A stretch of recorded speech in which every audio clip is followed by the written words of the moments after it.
Mr. Cross, Yo. I'm really struggling with my 5-paragraph essay. Like, a lot. Okay, well, where is it that you're struggling exactly? Well, I mean, I don't know, everywhere, a little bit, all of it, the whole thing. Okay, well, no worries. I'm gonna go ahead and show you the process. Let me get rid of this book, get rid of these glasses. Movie magic. All right, and gotta get rid of this stuff too, and I'm gonna put a poster up here so that we can use that. So let's see how we can do that real quick. One hand. Ooh, that's probably really far to see. Yeah. Let's make an adjustment real quick. Awesome. All right, so we have our 5-paragraph essay.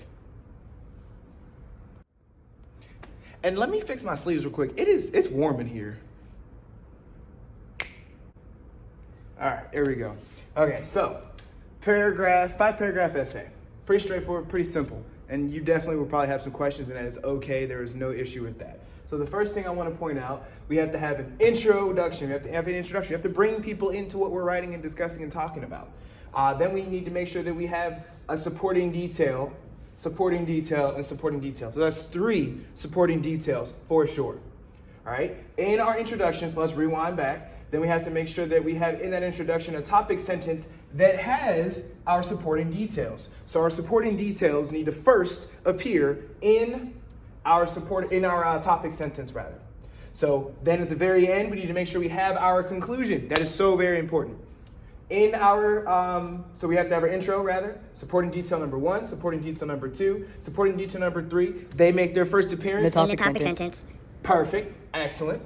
Then we have our conclusion. In our conclusion, we restate our topic sentence. So we have our topic sentence here. And one thing I like to tell my students is that when you have your topic sentence here, write it out wonderfully, beautifully, and excellently. And then do your best to go ahead and switch the order of those words around. Just keep it really simple for yourself.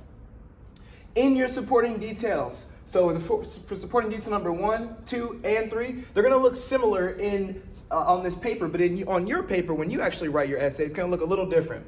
So we have to have a transition or a transitional phrase. That is so very, very important. Mr. Cross. What was that? Why do we need transitions? That's a great question. Why transitions? So they make your writing sound smoother and cooler, a little more chill, kind of like, you know what I'm saying, just hanging out, chilling. I'm at the beach. In case you were curious, it's shades. Should probably take this off. It's hot here. But let me go back to class to help you with your transition stuff. Sadly. All right, and we're back in Ohio. Crap. Anyways, so back to what I was saying. Transitions. Did I answer your question? Smooth, right?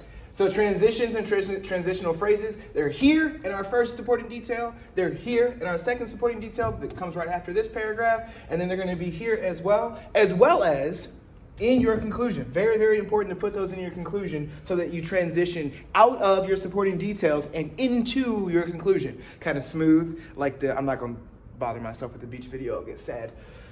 Then, the next thing in your supporting detail, which again, you see it's here every time, right?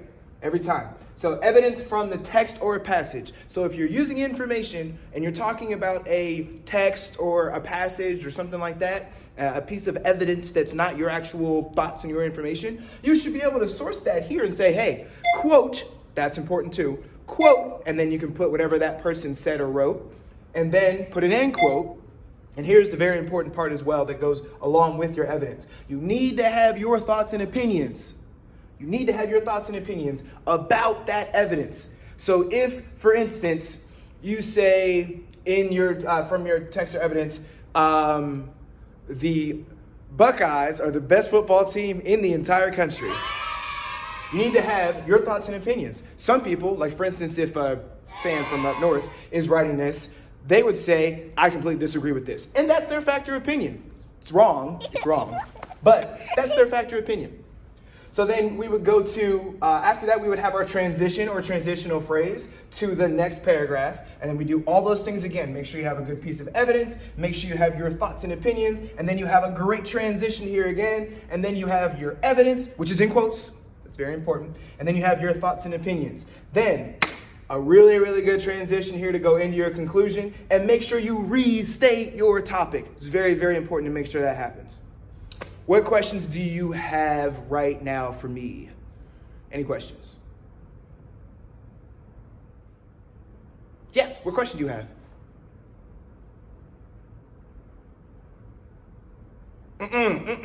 No. Great question. I apologize for getting very offended, but that is called plagiarism. That will get you in so much trouble. So much trouble. So copy, but make sure you put what you copy in quotes. That is very, very important. So put that in quotes. And if I were you, maybe copy 2 sentences at the most right now for your 5-paragraph essay. Maybe 2. 1 is awesome. That's great. 2 sentences is pretty good. A whole paragraph, the entire page, don't do it. Don't do it. Any other questions? Cool. Well, I'm going to go ahead and bibbity bobbity boop out of here, Mary Poppins style, and make some moves.